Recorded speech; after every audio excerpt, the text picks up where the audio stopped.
Good morning. Welcome to News Inside on Landslide News. Today, there are a lot of things brewing, and the fight in the PDP, especially between Wike and Bala Mohammed, the governor of Bauchi State, doesn't seem to be something that will abate very soon. Former Speaker of the House, Dogara, has lent his voice to the whole issues. Though he's no longer a member of PDP, he's now with the APC, but he said that loyalty should be what everybody should watch.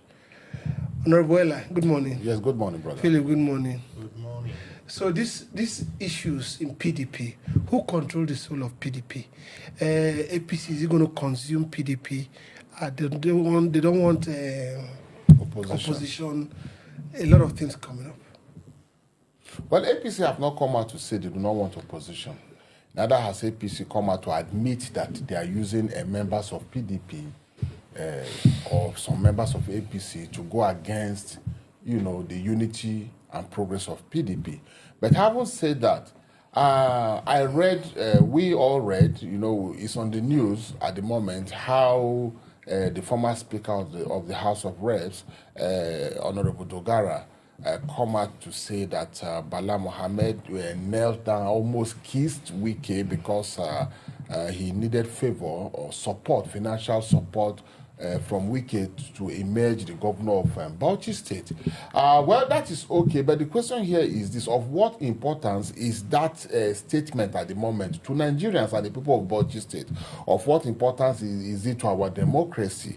Yes, if you are my friend and I needed to go for something, an office, or I needed favor, and I think you have money, either inherited money or money worked for or money stolen, in a society where nobody bothers to know how you get the money, yeah. And I come to meet you as my friend or somebody I think you can listen to, me, and I pleaded with you, and I do what is normal. I didn't sleep with you as a gay, which is against the law. I didn't come putting gun on your head, and I asked for a favor, and you obliged and sponsored me.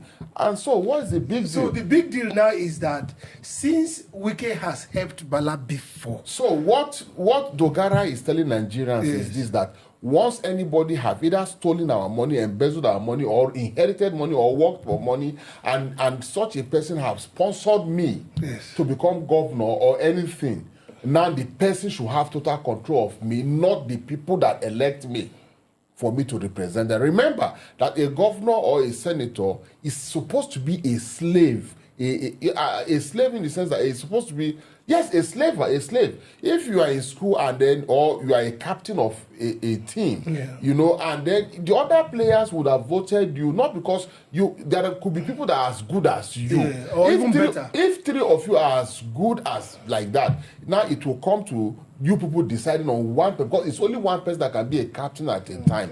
And remember, later Rashid Yekini did it in Nigeria.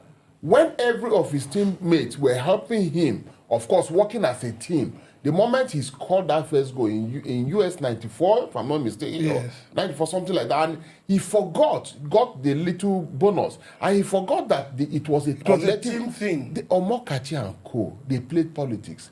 He doesn't go to collect ball, he only score. So when they refused to feed him with ball, they brought down his career. So Dogara, you see, not just Dogara, our politicians are taking Nigerians for granted.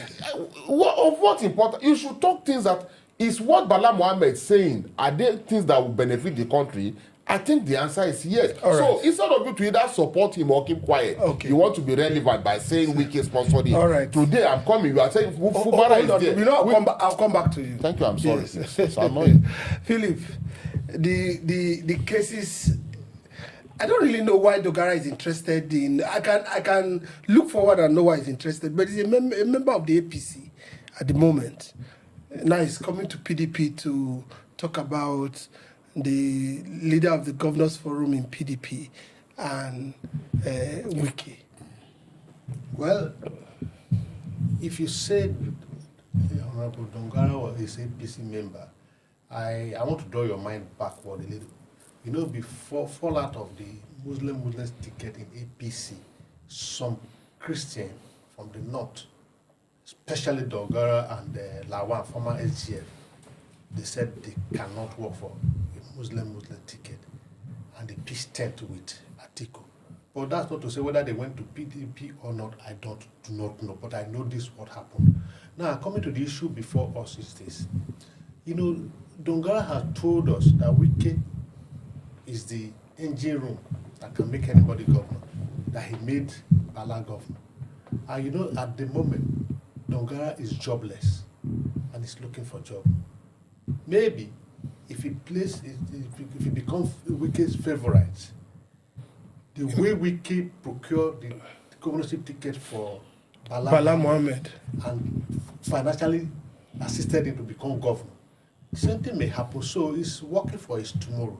I'm not surprised. I said it the other day when the issue came up. I said we shouldn't take Bala Mohammed serious, because if he said Wike is a transactional politician and they are good old friends, it means they must have met themselves somewhere. No, that is what they do together. On that green grass. That's what they do together. So if he's telling us that Wike is a traditional politician, he too is also a traditional politician. That's what I said the other day. So now, if Dogara felt Wike is the sure way for him to become governor of Bauchi State, one is sure of getting the ticket from APC with Wike assistance, whichever party, I don't know. Yeah. He also sure of getting the financial support. What does he need to do to get this, to curry this favor?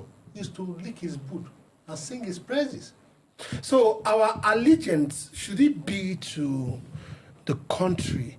Because if Wike has helped Bala Mohammed prior to this time, and Wike is now misbehaving, should Bala Mohammed just keep quiet and let it be because Wike has helped him before? Is that what should be? You see, my response to that is this. It's negative, it's true, but birds of the same feather flocks together. Yep. What makes Bala Mohammed different from Wike?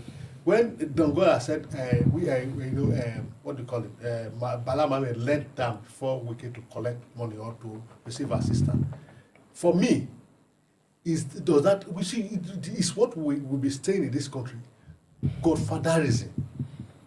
When somebody, we have said it over and over again, that the person that that pays the money dictate how the money is being spent.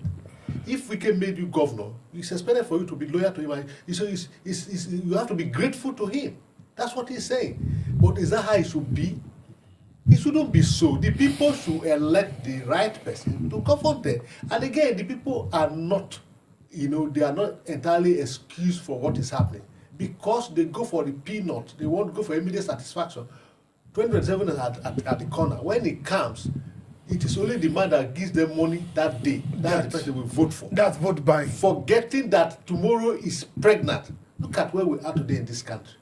Very shameful. But even with this situation, I bet you in 2027, the voters, the masses, will still collect money from the highest bidder and vote for them. Just peanuts. So this is the problem. He's kind of, will I say, a revelation. Make us to see that the election or to nominate, to get a flag bearer for a particular party, the process is flawed.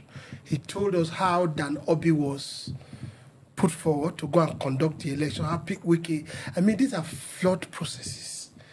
I mean, are they washing their dirty linen in public to show that this is what they do? Yesterday here in the studio, I did mention that when the gods want to kill you, they will first make you mad. And I mentioned that some of our politicians are getting mad. I mentioned it just yesterday, barely 24 hours, right? Now, having said that, you asked me a question I couldn't really conclude then, asking me if, the APC was using, like yesterday we talked about how they want to disorganize NNPP Kano, so that they can take over. And as it stands, we are able to sit down here in the studio on a daily basis to talk about the good things some of our politicians are doing to the country and the very bad things that they are doing, because like we have known, we talked about the masses being the problem we are facing today. collecting little peanuts tomorrow to vote for anybody. But now I think we are creating awareness. A lot of Nigerians are creating awareness for us to understand that it is better we refuse to take or we take. And look, why is it possible that when people take money, they cannot make a choice? You know why? INEC and our security agents are even the problem we have. I've always said it. Because this vote buying is at the polling unit. And because our politicians are aware that even if caught on camera, giving out money or materials for people to vote for them, our security agents will turn their face the other way. Okay, so I want to bring you back to what I asked earlier. The process of making gubernatorial candidates or candidate of party to any position, it looks as if it's flawed. That is what I'm just explaining. There's certain, because we don't have much time. Not that it is. What it is. It is flawed. It is wrong. You cannot become a candidate because people know or feel you will deliver. You're capable. You are becoming a candidate because you have one Wike, or you have one APC, or you have people who bring out money, who make their choice in you, not the people. Okay. So, Philip, on the last note, these processes, does it look as if it's going to get better? Especially choosing a candidate to represent a particular party. Because it looks as if it cuts across all parties, not just only one. You see, it's a very terrible thing. The Godfatherism is endemic in our democracy. You know, for democracy to thrive and survive, there must be internal democracy within the political parties. What we have in this country is that, as you see, Erifai alluded to it in his statement, that look, the APC is zero party. It's not even one man party. Whatever. We'll soon come to that. So what is it amount to? That's how all the party is. One man dictates who becomes so that they'll pay allegiance to him. We must, for us to grow our democracy, the political party themselves, they must be democratic. They must be democratic. They must design mechanism where we ensure eternal democracy within them, so that the best person is put forward for election. Our takeaway: there must be internal democracy within the parties before we can see the best come out to contest election. If not, what we'll be getting will be mediocres and men who are not ready for power. We'll be right back on News Insight.